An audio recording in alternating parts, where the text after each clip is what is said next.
I've got another quick question. Rich, we haven't worked out a little secret signal here. Yeah, I know we should do what we did in the PHC where we put the hands up, isn't it? Do like kids do. There we go. Well, maybe I could do that moving forward. I'll put my hand up. Look good. Sir, can I ask a question? Yeah, I've got a list as long as my arm, but look, you fire away. We've got Dr. Chaffee for another 2 more hours. Yeah, the poor guy. He's got to put up with my bad jokes. Terrible. We'll make use of that for sure. Right. A very simple one. Rebecca has given me a novel to read, and I have basically diluted it down to, do you think that decaf coffee is as bad as coffee in terms of inflammation and those sort of things? Oh, yes. Yeah, absolutely. I mean, so, we always focus on caffeine, because that's, the thing in coffee. Oh, caffeine is a drug, and it's addictive, and it's a neurotoxin, and it's an insecticide. All those things are true. That is one of 150,000 chemicals that exist in coffee, right? And a coffee is a bean is a seed is a plant's baby, and organisms protect their babies more than anything. And this is where you'll generally find the highest concentration of different sort of toxic chemicals. So, and caffeine is one of them. Caffeine is a neurotoxin. It was developed as an insecticide. This fries the brains of unwitting insects that try to eat that leaf or that bean or that seed. So it's has a different response in us. We're much bigger animals, but I know people that have fixed their epilepsy with a carnivore diet, and then they have caffeine or coffee, and then they've had a seizure as a result of that. So, that's why I refer to it as a neurotoxin, because it's affecting your brain. So this is a toxin, is as clinically defined, by Oxford Dictionary, and it's affecting your brain. So that's a neurotoxin, right? But there are a lot of other things that cause problems as well. And so people just go, oh, I'm just drinking decaf. Right. Why are you drinking it at all then? You just want the horrible flavor, So, you want the caffeine, but you're just drinking the garbage that comes with it. I mean, that's sort of backwards. So what I suggest to people is actually doing it the other way around, which is, getting a bottle of like no dose or caffeine pills and having one or half or a quarter of that to give you that caffeine hit that you're looking for, and give you a bit of energy spike that you want, and not bringing on the 150,000 other chemicals as well. And this is something people will see. They don't. You don't get sore on carnivore. And some go, oh, well, I still get sore. Do you drink coffee? Yes, I do. Well, there you go. Oh, that doesn't cause it. Stop drinking coffee and find out. And I drank coffee. Once I tried it out, I was sore for 2 days after that. I wasn't sore before that. I went lifting weights with a surgical colleague of mine, and and he I put him through my workout, and because he was doing carnivore, so I was pushing him through my thing. He's like, oh, I don't know, I don't want to really go too hard because I don't want to be sore. Because I'm operating tomorrow. I'm like, well, you won't be sore if you've actually been strict. If you've only been eating meat and water, you won't be sore. And he's just looking at me all askance. But he's like, well, so he ended up doing it. And he's like, I'm really interested to see if you're right. I don't know about this. I'm interested to see if you're right. And I just looked at him. I was like, yeah, I'm interested to see if you've actually been strict, And so he's like, okay. Next day, he wasn't sore, and he was pissed. He said, he's like, I really wanted you to be wrong. I really wanted to wake up this morning and be sore and be like, hey, you led me wrong, all this sort of stuff. He's like, but I'm not. You were right. This is crazy. I should be sore right now. And I pushed him. We were there for 2 hours, and we did a lot of work. And then sort of in the middle of the day, where everyone's sort of hanging out in the break room, and some of the reps came and bought everyone coffee. Obviously, declined, but he got one, and didn't say anything, and then all of a sudden he 20 minutes later, he's just like, actually I am a bit sore. Actually, I'm feeling a bit sore. I'm starting to get sore. And I just pointed at the coffee cup in front of him and said, what's that? And he was just like, oh, damn it. So it does, it does affect you. It does cause inflammation, and it objectively has these different chemical compounds in them that we avoid other plants for having. And yet we say it's okay in coffee somehow. It's like, well, I don't know. I mean, if we're going to avoid it in other plants, we're not going to eat other plants because they contain these compounds. Why are we making an exception for coffee? Well, it's a drug and it has caffeine. Fine, take the caffeine, and just skip the rest of the crap. It may be also because it's a liquid version of a plant and just so different that people just don't make that connection. I've got a great question that ties onto this because Anthony are talking about real world experience, and this is one thing about carnivore. Social situations, working long hours. I'm new to carnivore. How do I know if I actually need to eat because I work long hours and I feel I'm ruled by the clock? And Anthony, the beginning bit, Richard and I were just talking about when we were high carb, thinking of a 24-hour live stream, we would be like, right, I've got to eat at 10, I've got to eat at 3, I've got to eat at 7. And so we totally get what you're saying. So what's your views, Anthony, on that? Yeah. So, well, if you need to eat when you need to eat, so, the best thing about carnivore is that you don't need to eat. You feel great. If you're eating high density nutrition, you don't need to eat as much or as often. And so most people find that they eat just once a day or maybe twice a day. And that's not intentional. That's not doing intermittent fasting or OMAD for the sake of doing OMAD, because you don't get any other physiological benefits, as Richard said earlier. You get all those benefits from just having low insulin, basically, and just not putting that garbage in your body. So, the benefits of fasting in general are that you're not eating stupid crap and your bodies can just be, and so if you're just eating meat, you're not eating stupid crap, and the same results happen. And in fact, you get better results because you're actually getting nutrition. And there are some improvements on the fasting mimicking diets, which is just ketogenic diet, high in meat and fat, and fasting. Actually, you don't have the same side effects. Like some people will lose their hair, or at least temporarily, when they're doing longer term fasts. You don't see that when you're doing keto, or at least having 100 grams of protein a day. So there are benefits of actually consuming nutrition, as you may expect. As far as working long hours, are you feeling bad? Are you feeling sick? Are you feeling tired? Are you feeling off? Those could be signs that you're hungry. Your hunger signals are going to change on a carnivore diet. It's very easy to undereat. I mean, when I was in my early 20s, I wouldn't eat for like 3-4 days straight because I'm like, I am just not hungry. And I didn't have time either, because I was up, first thing in the morning. I was off to school at university. I was going to University of Washington at the time. And then directly after class, I'd go straight to my university rugby team. And as soon as I finished that, I'd go directly to my men's premiership team that I played for as well. And I'd get home, and then I'd go to the gym and lift weights sometimes as well. And so I'd be home at like 10 o'clock, 11 o'clock. And I basically need to like read a chapter of OChem and then go to bed, and so I was just like, well, don't really have time to eat, just drink a bunch of water and study and go to bed. And it would be days. And then all of a sudden I'd be home at 7 instead of 11, and be like, oh, hey, I've got time to eat. I should probably eat because I haven't eaten yesterday and I didn't eat the day before. Did I eat the day before? I'm like, Jesus, okay, I need to eat. But I didn't feel like I needed to eat because I didn't feel like I was hungry in how I used to feel hungry.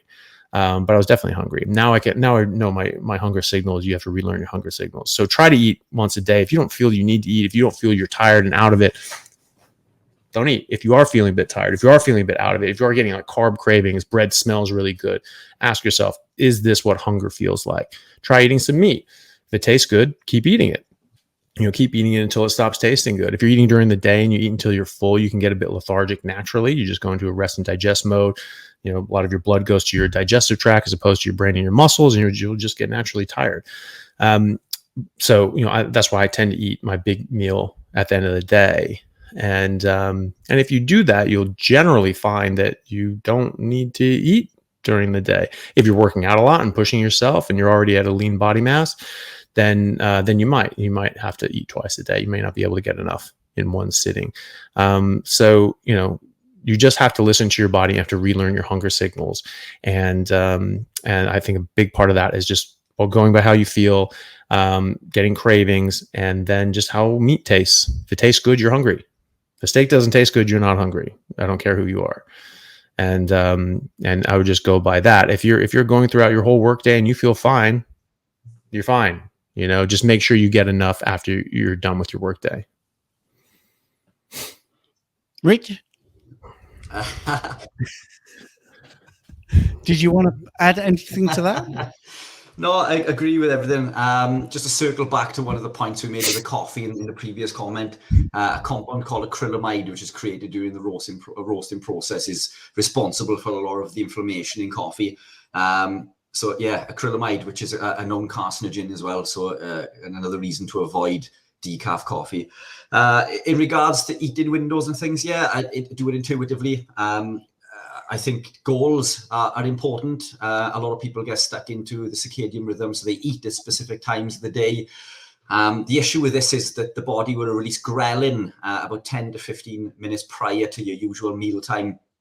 So you'll find that you may feel hungry coming towards a standard meal time. So the way to address this, if you want to break that habit, is to change up your meal times. You could move your meal time forward by an hour, and then the next day move it back by an hour. And your body begins to trick ghrelin. Ghrelin stops being released, and then you find that these fake hunger signals tend to go away, and then you can eat intuitively. And as Dr. Chaffee says, eat when you're hungry. If you're not hungry, don't eat. Coming back to the lean body mass thing, even someone with a 6% body fat still carries around 150,000 kilojoules of energy as stored body fat. So you're not going to starve. You're not going to go hungry. We can go a long period of time without consuming food, but it is best to do it intuitively. I do, as Anthony just alluded to there, something that goes against the grain, quite literally what we do, against the grain. But I eat not long before bed. Coming back to a convo that Dr. Chaffee and I had in a recent podcast, what does the lion and the cheetah do after it's caught and eaten its prey? It goes to sleep, so I eat quite late in the day before I go to bed. The body absorbs and processes a lot of the nutrients as we sleep. And then I wake up, I'm not hungry. I tend not to eat then for a long period of time. I may eat at 12 midday. I may eat at 6 in the evening. It may be 8 or 10. Sometimes I don't eat at all. So I do this intuitively. If I'm hungry, I'll eat. If I'm not hungry, then I don't eat. And I think it's as simple as that. I think people make it too difficult. I've noticed some of the comments in the side about how many calories should I consume a day? This is my weight, blah, blah, blah. Ignore the calories. It's not the calories that govern whether we gain or lose weight. It's the endocrine system. And the reason being is that the caloric model is highly flawed. It doesn't account for the effect of insulin. It doesn't account for the thermic effect of food, metabolic rate, ketogenesis, and the effect of lectins. So, to put that into perspective, I can consume anywhere between 4,000 to 6,000 calories on a carnivore lifestyle and maintain weight, compared to around 2,500 to 2,700 on a high carb lifestyle, and gain fat day on day on day. So it's not the calories. Energy needs to be accounted for. And I use the term energy over calories because not all calories are created equal. Drop the calories. It's not the calories. Eat until you're satisfied. If you're not hungry, then don't eat. Do it intuitively. If you're looking to further lose weight on carnivore, then you need to come back to, as Anthony said earlier, look at the dairy products, the high fat, because the body can use dietary fat or stored body fat. So one of the techniques that I use when it came to cutting for competition is I would reduce the amount of dietary fat. So I would lean over to slightly leaner cuts. But this is to push your body to an extremity. But the body's incredibly clever, and it's going to fight you every step of the way. When you get to a level of homeostasis, when the body feels comfortable, it will let you know. But you can move the needle should you wish to do so for whatever reason. But just eat intuitively, and that's the best advice I think that we can give, isn't it? I think your mic is off, Steve. Steve, I think your mic's off. Yeah, it was actually well spotted. My first deliberate mistake of the day. So yeah, I think when you're talking about being intuitive, it is all about trying to go with the body. I mean, this is one of the things I find difficult when people come to this way of eating and they say, "I'm not digesting the fat. Shall I take some ox bile?" And what that is actually saying is, I want to exceed my natural production of bile, and that might get you over the hump temporarily, but long term it's better to just listen to your body and think, right, okay, if I'm going to eat fatty meat, and this plateful, which I've seen somebody online demonstrate, and they're eating 2 pounds, maybe someone like Shawn Baker, and you're 5'8".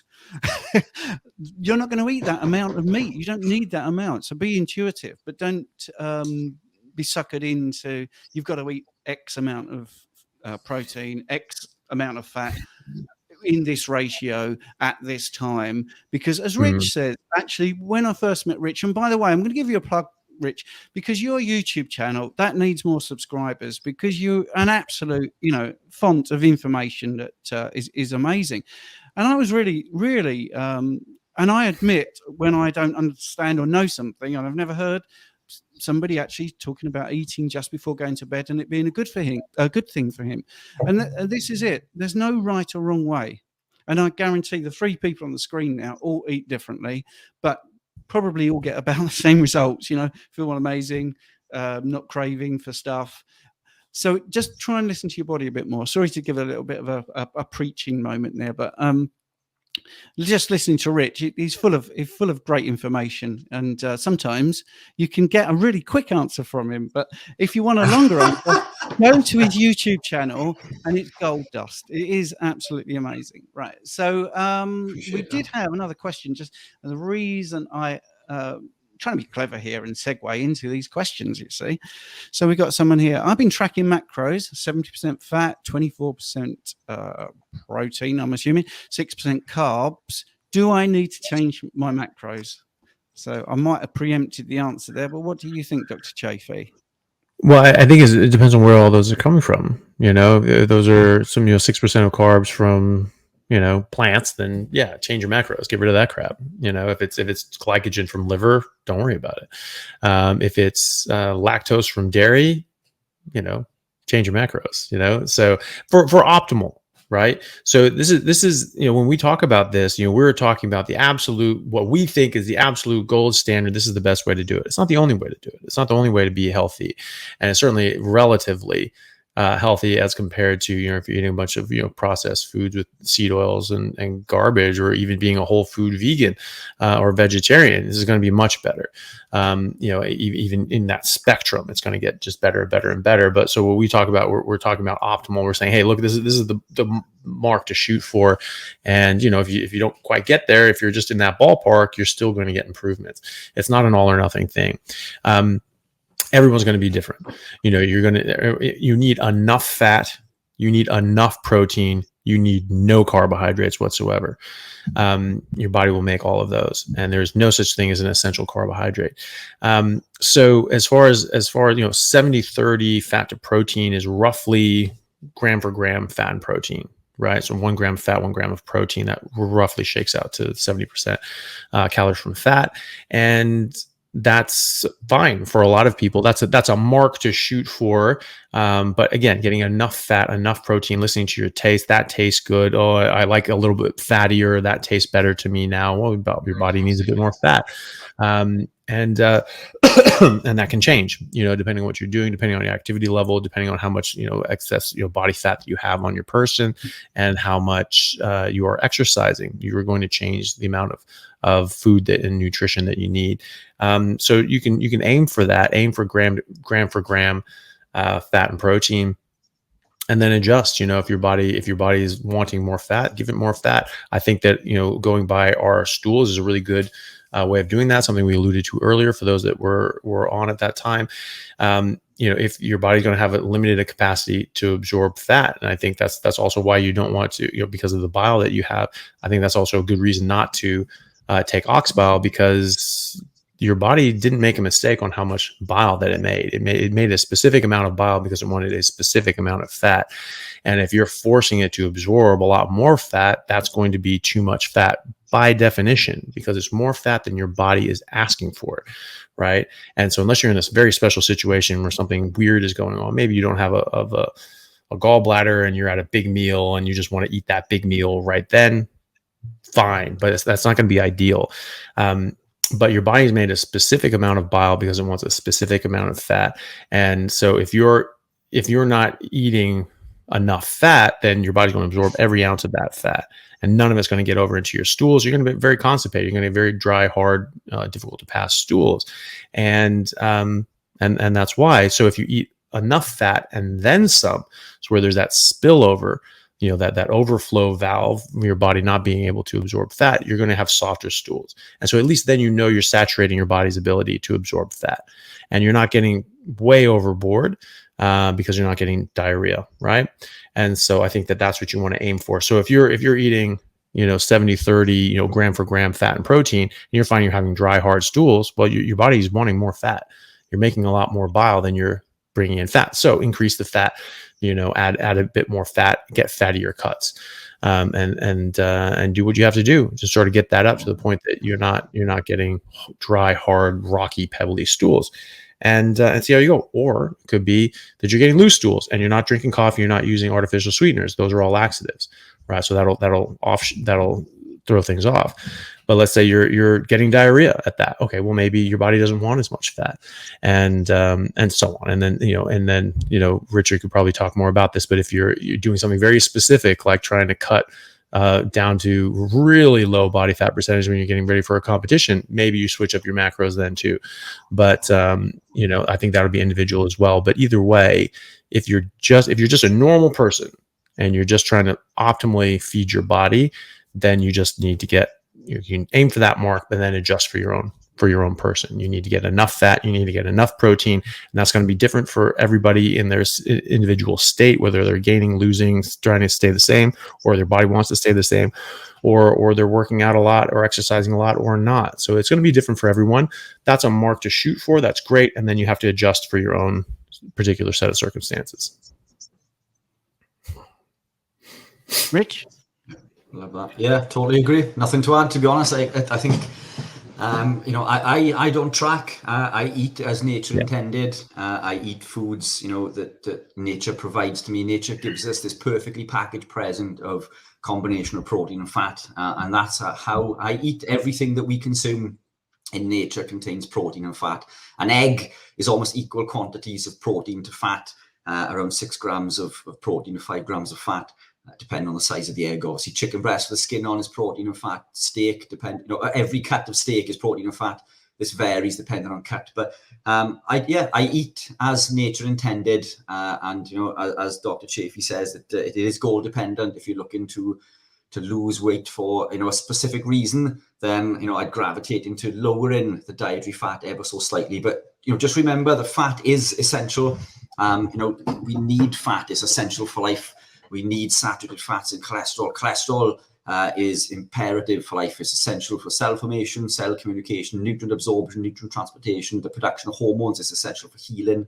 We cannot live without, the saturated fats and other fats that we find in meats. So don't avoid the fat switch. Unless you have another question you wanted to jump on, Steve, I'd like to jump on to some of the fears and run these by Anthony really quickly, in regards to beginning a ketogenic or carnivore lifestyle.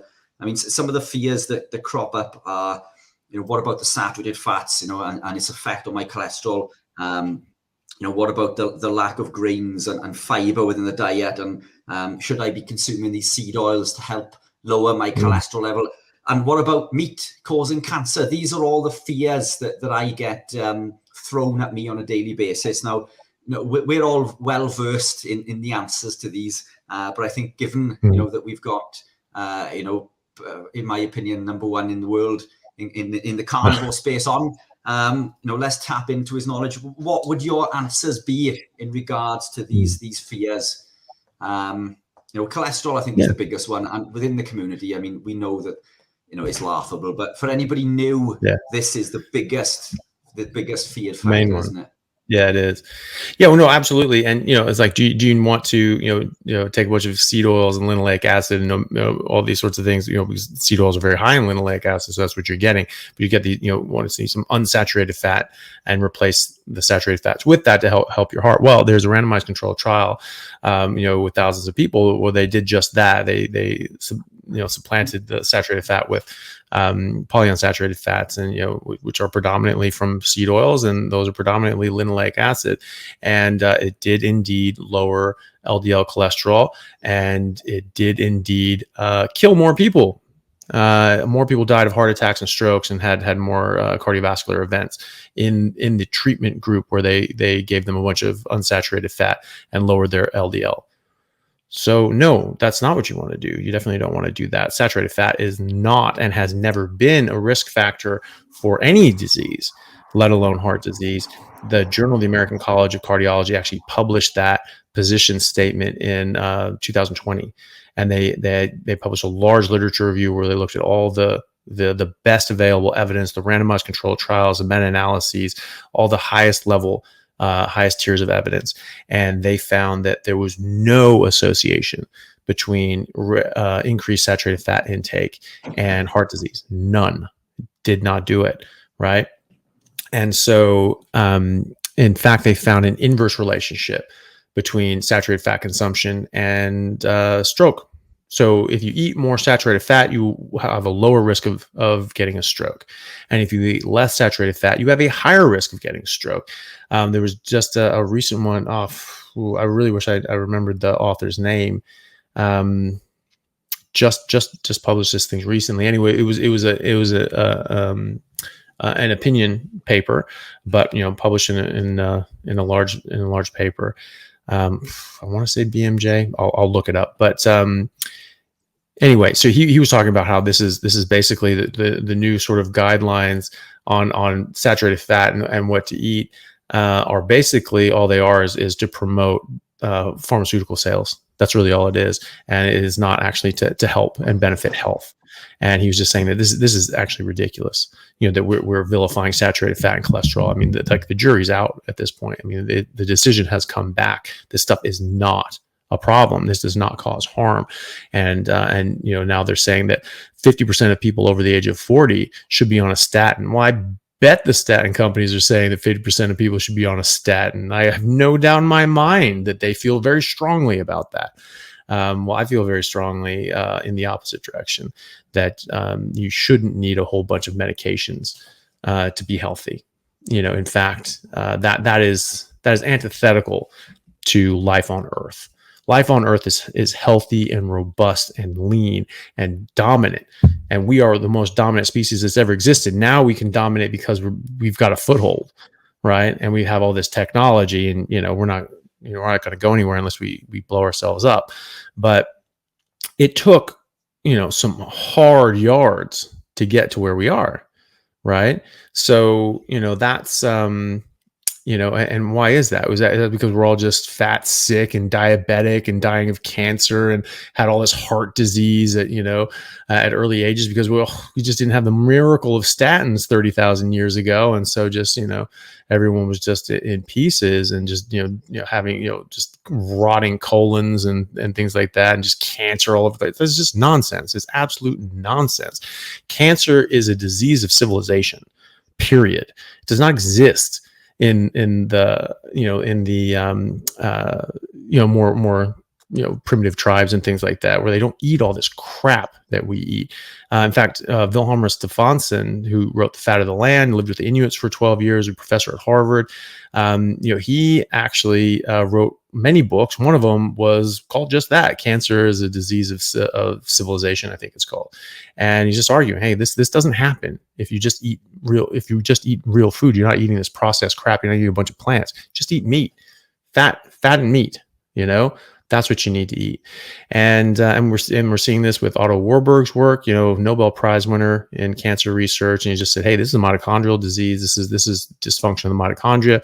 Professor Thomas Seyfried from Boston College has followed up his work and added to that work and showed that, yes, indeed, this is exactly what that is. And you can improve your mitochondrial function by eating meat and not eating carbohydrates and being on a ketogenic diet, right? And so it's literally the opposite of everything they've been telling us. And that already.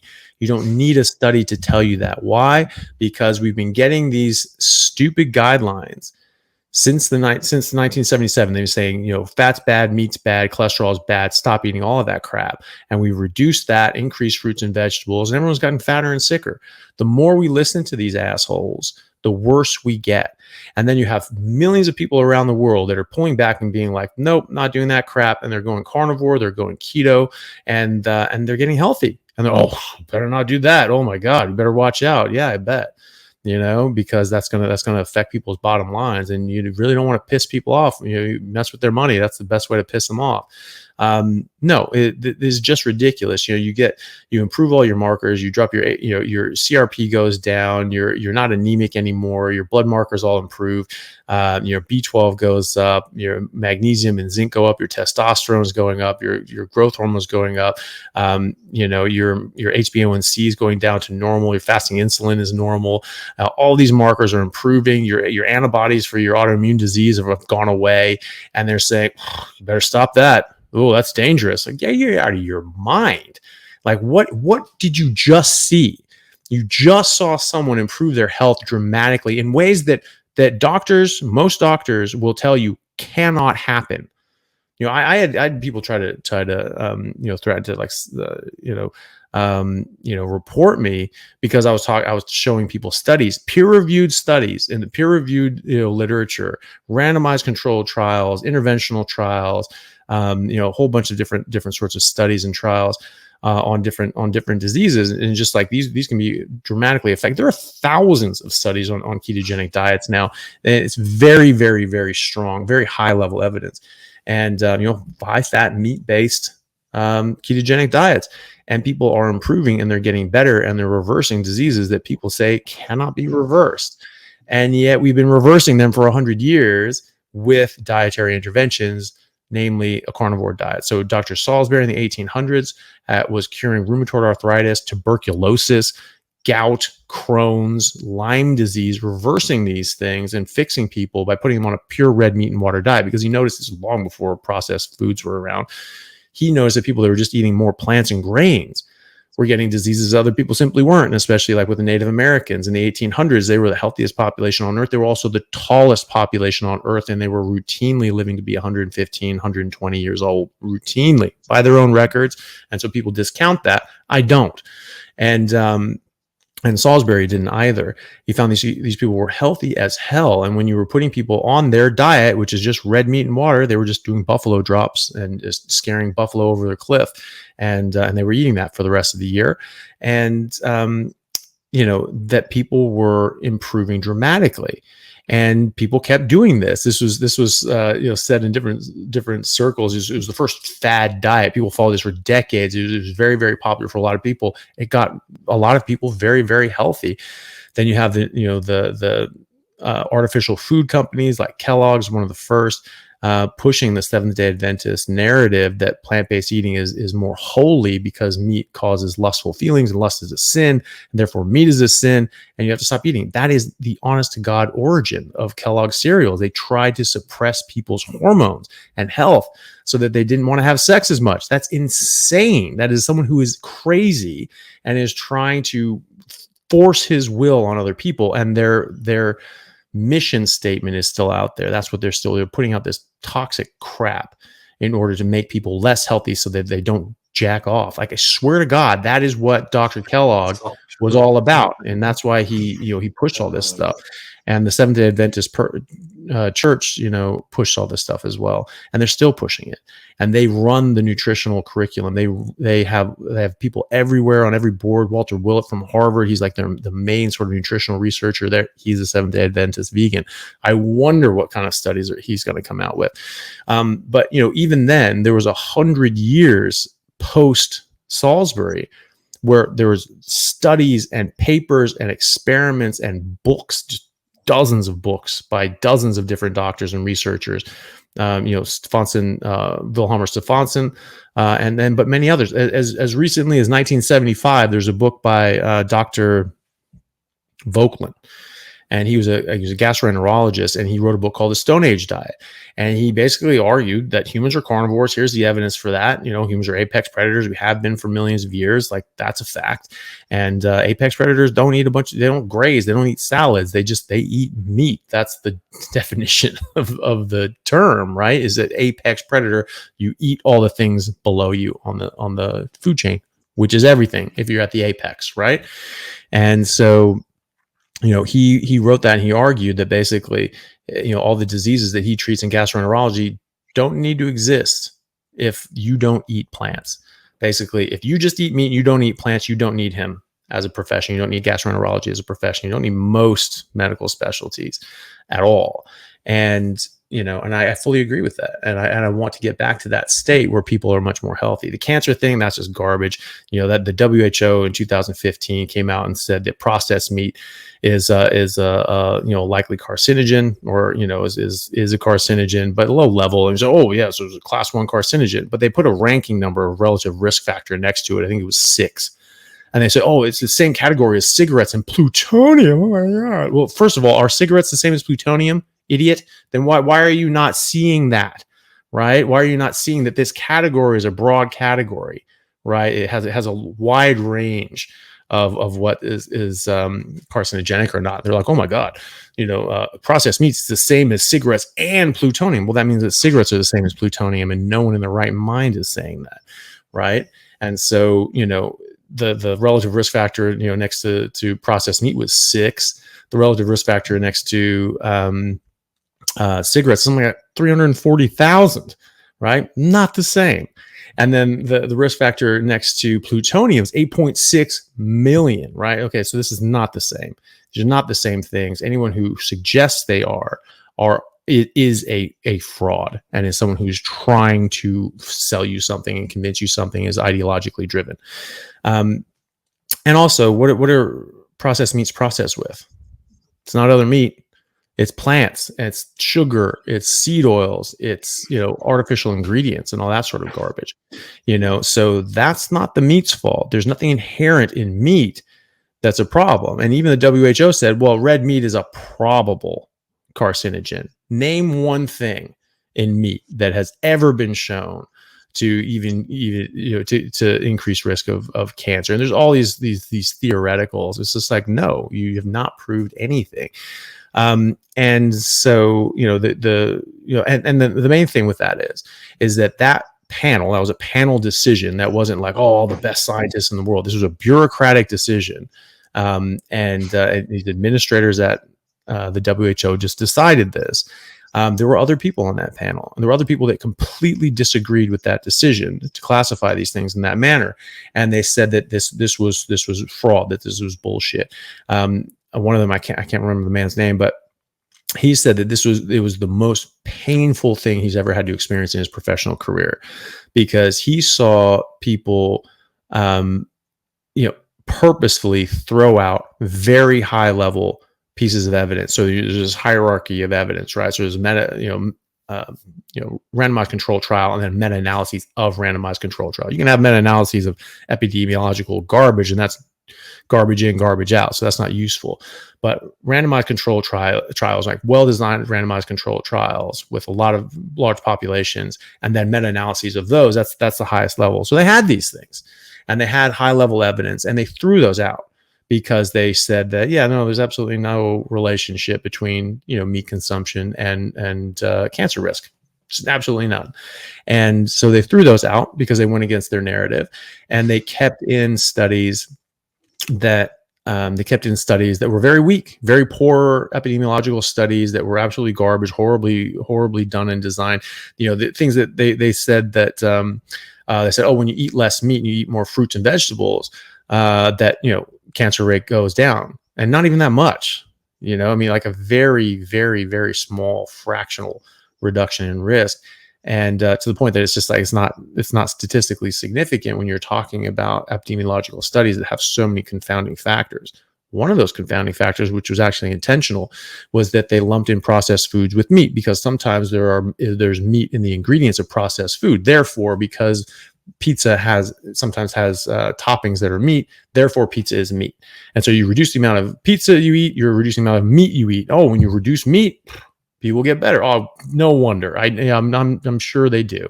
And then, fast food, going to McDonald's, how often you go and get a quarter pounder meal or whatever, and you have to, first of all, remember that this is like a survey of the last year of eating. I mean, who in any way is going to be able to answer that accurately, right?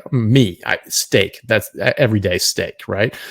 But the McDonald's thing is like, they're saying, well, that counts as meat because of that burger. And that's what people say. They're, oh my God, you're eating that fast food with all that meat and fat in it. I'm like, no, dude, like that's only like 10% of the meal, and certainly like 10% of the calories, maybe even less, because you're getting all the, the buns and the sugary sauces, all the different, plants and vegetables and tomatoes that are on there.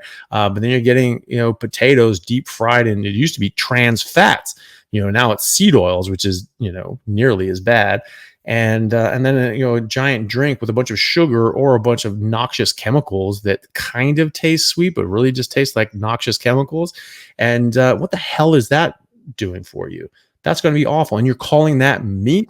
So, I mean, that's a fraud. These people are frauds. I mean, they should lose all licenses that have been provided to them.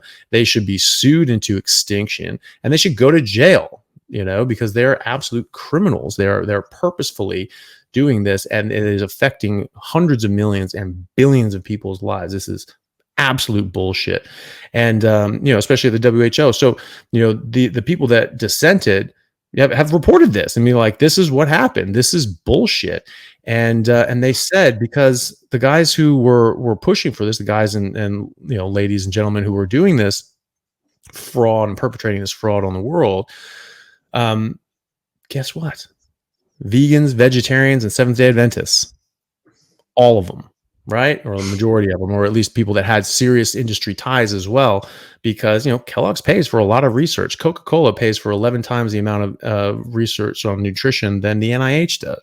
And Nestle and Pepsi and Kellogg's and the Seventh-day Adventists and Sanitarium here in Australia, which are owned by the Seventh-day Adventists, they get tax-exempt status because they're owned by the Seventh-day Adventists. It's a church sort of organization.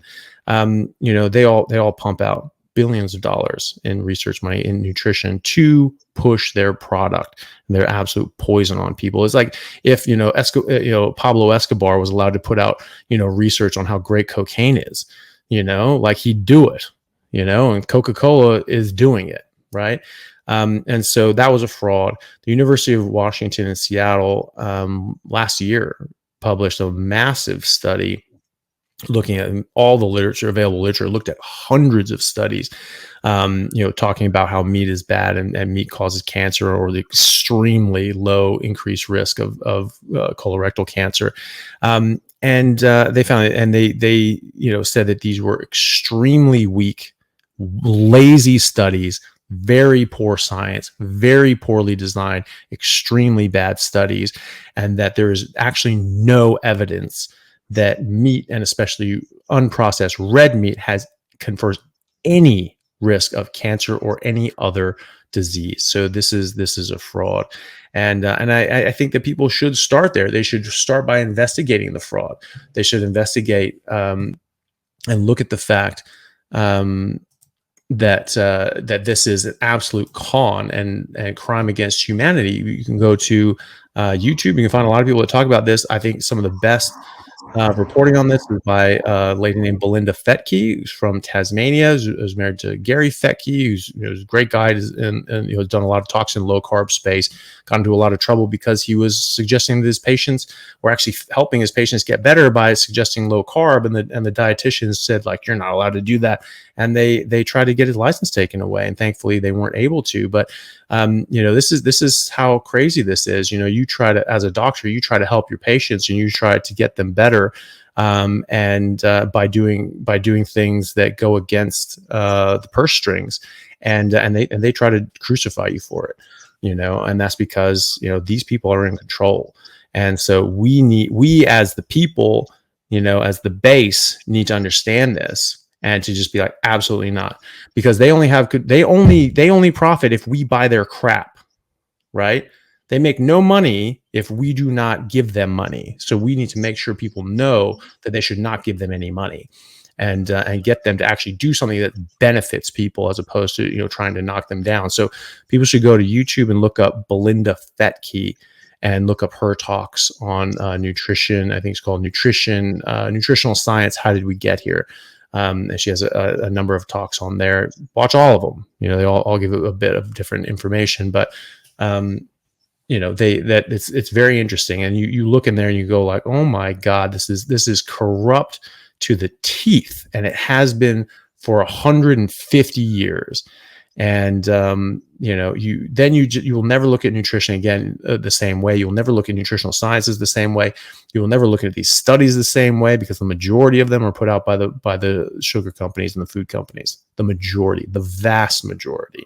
And the other ones are pretty suspect too, because they're probably funded by them, or the people involved with them have industry ties and have been paid off or on boards here and there, at different times. So, it is intensely corrupt, and you just have to understand the facts. And this is why people say, well, you should never. The problem is that doctors aren't taught nutrition in medical school.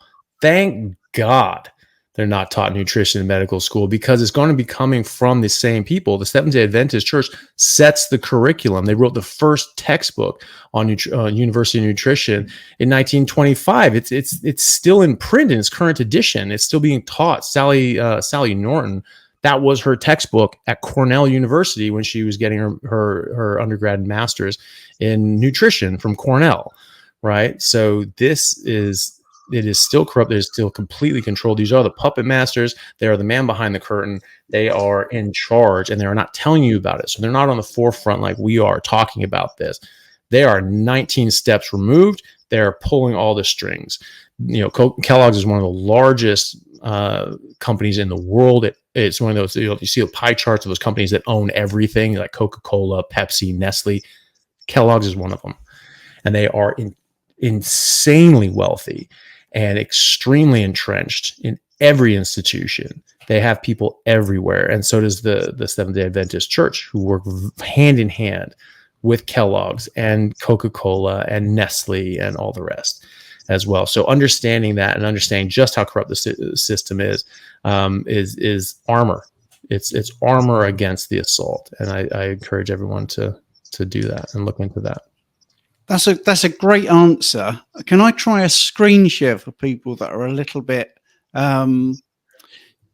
maybe on the fence? Is that all right with you, Anthony? Just I want to show you something. Yeah, cool. Right, here we go. So here is something.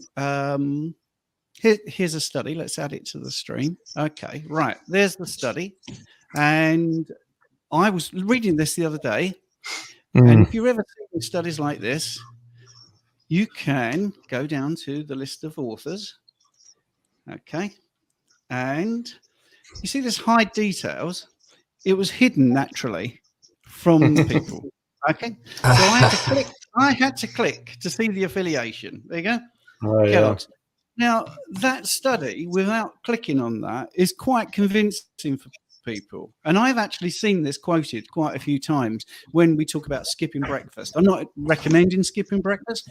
I'm just saying this is what it was talking about. And this study's conclusion was, well, you could put in the comments, what do you reckon, if it's funded by Kellogg's, what do you think the thing was for recommendation when it came to breakfast? Well, obviously it was, don't skip breakfast, have cereal, eat some cornflakes. Yes. And it really is as blunt as that. That's where that came from too. Kellogg, Dr. Kellogg came up with that idea back in the late 1800s.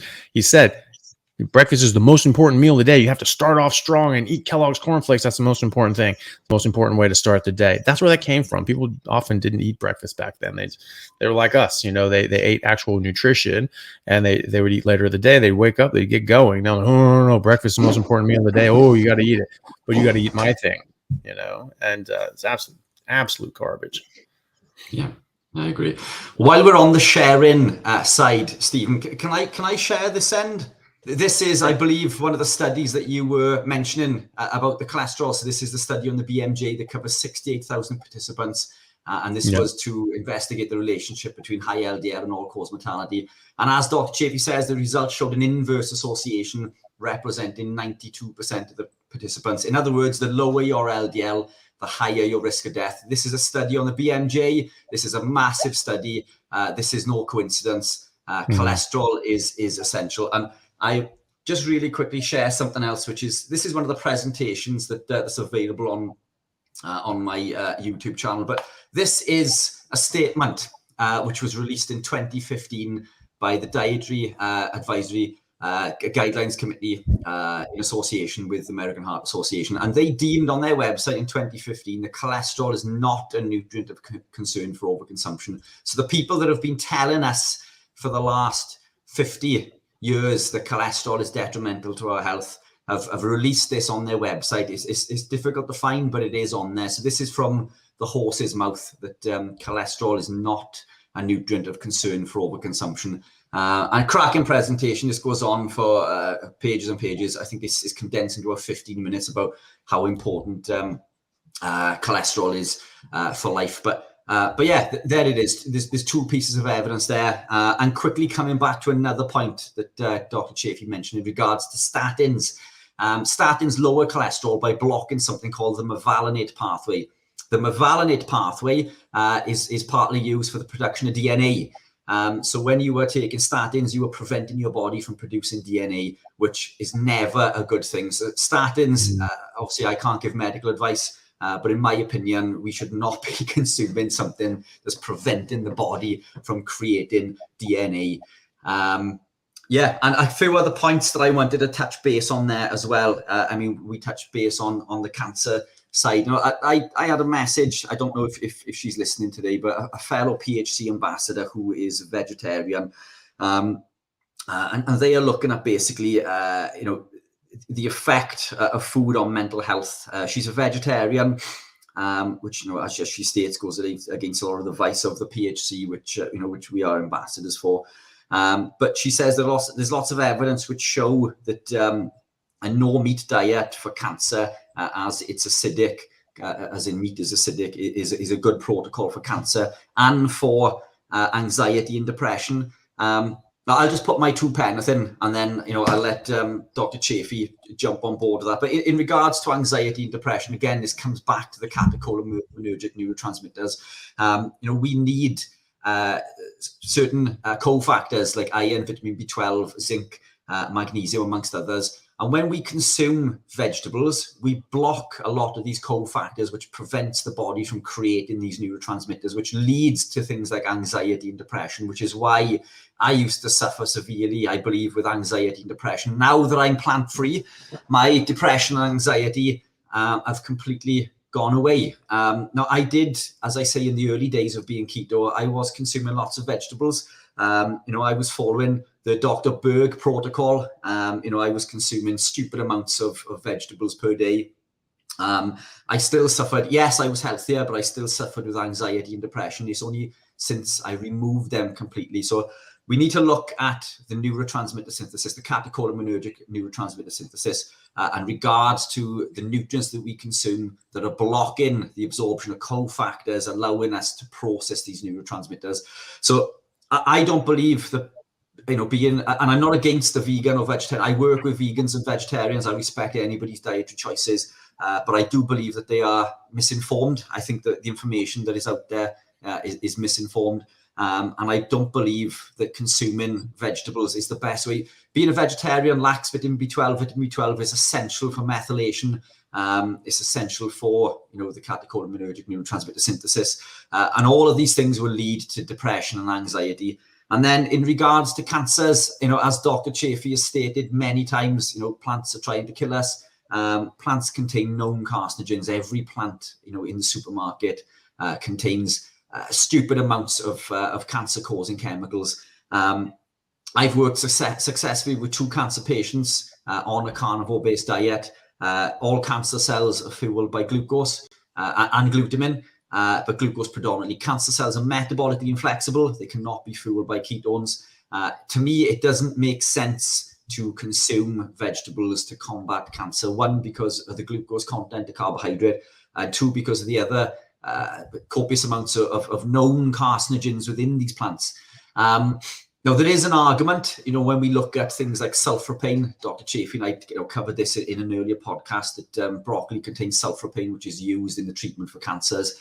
So broccoli sprouts, are used successfully in the treatment. But I do believe that this is in conjunction with being ketogenic. And I believe that it's predominantly being ketogenic over the consumption of, this sulforaphane that's leading to that. But sulforaphane is going to cause cancer, I believe, in a situation in high quantities if we do not have cancer. Why would you take a chemotherapy pill if you do not have cancer? But these are some of the questions that I won't mention the person's name, but I don't know if she's listening. I have passed her a link, but basically, long story short, she's a big believer in the vegan and vegetarian movement in regards to helping fight anxiety, depression, and cancer. As I've just explained, I think it's the opposite. What's your opinion, Dr. Chaffee? Yeah, well, I think everything is always compared to what, right? So, if you're comparing someone eating a processed food diet with a bunch of processed carbs and sugar and seed oils, all from plants, by the way, and going to a more whole food plant-based approach, that can confer benefits, right? But is it because you're dropping meat, or is it because you're dropping the rampant amount of omega-6s, seed oils, processed sugars and carbs? You're changing more than one variable there. Sulforaphane, like that stuff is absolutely toxic, and people say, oh, well, there's all these benefits of it. Well, maybe in certain circumstances at certain doses, but you're not necessarily just getting that in with the broccoli or whatever. You're getting all this other stuff with it as well. What are those things doing for you? Are they all positive for you as well? Eating a certain amount of broccoli, does that help or whatever? Again, what comparing to what? Where were you coming from before that now you're eating more broccoli, you're more health conscious, you're not smoking, you're not drinking, you're not staying out late, you're exercising, you're more health focused. There's a healthy user bias as well. So there's a lot of different things that go in there. And so, if you're going away from alcohol and drugs and, and eating more clean and just being more health conscious, that's going to help your mental health significantly. But, we also see people with, clinically proven with going on a ketogenic diet help their mental health, even curing schizophrenia. Right. That's not because they're eating more vegetables. It's because they're eating less carbs and eating less sugar and alcohol and things like that. And in fact, I've seen people improve even better when they get rid of all the plants as well. There's some sort of factor that is going to be in these plants that are going to act as a neurotoxin, just like the caffeine will. Whether or not they have carbohydrates, they're not going to be good for your brain. And, and people have serious problems. Jordan Peterson was one of these. He went keto, just eating, steaks and salads, and it cured a lot of his issues, but he still had the depression and anxiety. Then he dropped the salads, and in 3 weeks, his depression and anxiety were gone. I've seen that happen a number of times. And so, you can have people, well, wow, this person goes plant-based and they improve. Great. From what starting point to where they are now, you have to look at all the different factors that are in there. And then also, you have to say, okay, so that improves from there. But then why are people improving when they only eat meat, right? You're saying you're eating less meat and you get better. I'm saying you only eat meat and you get way better. And in fact, mine is clinically proven at Harvard, right? Where's yours? Where are your studies? Where are your randomized controlled trials with human subjects? They don't exist. And so people are saying that, like, wow, this helps people going to a vegetarian diet. That's something I get all the time. It's just like, well, if plants are so bad for you, why is it that so many people are curing their cancer and curing their diseases by going vegan or vegetarian? Well, first of all, are they? Is that clinically proven? Have there actually been randomized controlled trials, or at least interventional trials, where they've changed that one variable and actually had better outcomes? Or these individuals that have had a good outcome, but are also doing standard of care, getting chemo and radiation, and they went vegetarian at the same time? Well, which one did it? Was it going vegetarian, or was it the chemo and the radiation? Chemo and radiation actually do work for people. Depending on the cancer, it can work extremely well. There are some cancers that we can absolutely cure with chemo and radiation and surgery, and a combination of all three. So, it may have nothing to do with what you did. Maybe it actually would have been better if you hadn't done that. But again, where did you come from? Were you eating a whole bunch of processed garbage? Every time I talk to people and they say, well, I actually improved. I went vegetarian, I went plant-based, I went vegan, and I just got so much better. My health got so much better. And I said, okay, was the only thing you changed that you stopped eating meat? Oh yeah, as soon as I went vegan, I got better. No. So that's in the name. So they think vegan, no meat. I got better when I went vegan, when I said I'm a vegan, right? But what did you actually do when you went vegan? I say, okay, so you still eat cake and drink alcohol and smoke cigarettes and drink sodas and do all these sorts of. Oh no! I don't do any of that. I don't eat out anymore. I don't go to restaurants. I eat all at home. It's all whole foods, no processed carbs. I cut out sugar. I don't drink sodas. I stopped drinking alcohol. I don't smoke anymore. It's like, okay. So you've changed on 9,000 things in your life, all of which were plant-based. Except like so you threw out the baby with the bathwater. Okay, you get improvements. I'm really glad to hear that. You've made very positive moves in your life, but I think that getting rid of meat was not one of those positive moves, because I see people and I have people who are my patients that I track their bloods, I track their numbers, and they clinically and objectively improve and reverse very serious diseases by going on an only meat diet. So where's the common ground? The common ground is that you're eliminating a lot of bad things, and if you're eating plants, stuff like that, you're not going to be as good as if you're only eating meat, but you are going to improve from the processed food diet.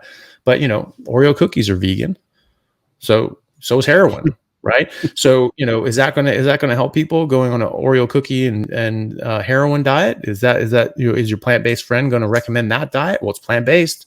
There's no meat, and the only bad thing on earth is meat. So therefore, Oreo cookies and heroin should be great. They're plant-based, they're vegan, right? So no, obviously that's insane. There are a lot of bad things in this world, right? And the majority of them come from plants, right? Because plants make them. They make them on purpose to stop you from eating them. And so, the idea that you can only, because someone has gotten better on a vegetarian diet, therefore vegetarianism is good. I mean, that's fallacious at the start, but it's also not paying attention, because there are other people that are improving just as much, if not more, in fact, more, when they're just eating meat, when they're doing the exact opposite. So that's what people don't understand, is that it's the processed foods that they're getting rid of, that's making the marked improvement. And those processed foods are plants. Those are plant-based processed foods, and that's what's causing harm. This food that is not food. And I would argue that plants are not food for our species, because food is very species specific, and animals in the wild eat very specific things. But you cannot say that these processed foods are food, because they didn't even exist 100 years ago. Some of them didn't even exist yesterday, so it's you cannot call this stuff food. This stuff is not food. It's just highly processed garbage that can provide some nutrition, some nutrients, but that does not make it food. You can get nutrients like, that you need, like minerals and like iron and zinc and copper and magnesium from eating dirt. Right? That doesn't make us dirtivores, right? You can get calories, which you have to have, from drinking Coca-Cola. So is eating dirt, drinking Coke, and taking a multivitamin, is that just good enough? Is that food? I mean, like, honestly, that would be better than some of the crap people are eating now, And so, it's a bit, and it's all vegan, dirt and Coca-Cola diet, that's vegan. Right. So it must be good for you. So obviously that's not the case. It's a bit silly, but it's a bit of a silly argument that you just stop eating meat and your life improves so much. Okay, well, what the hell does that mean? That could mean anything, like a vegan diet just means lack of meat. But what is the positive? You're talking about the negative is defined by its negative, which is not eating meat. But what's the positive? What the hell are you supposed to eat? Because you can eat fast food all day and be vegan. Right? Good luck with that.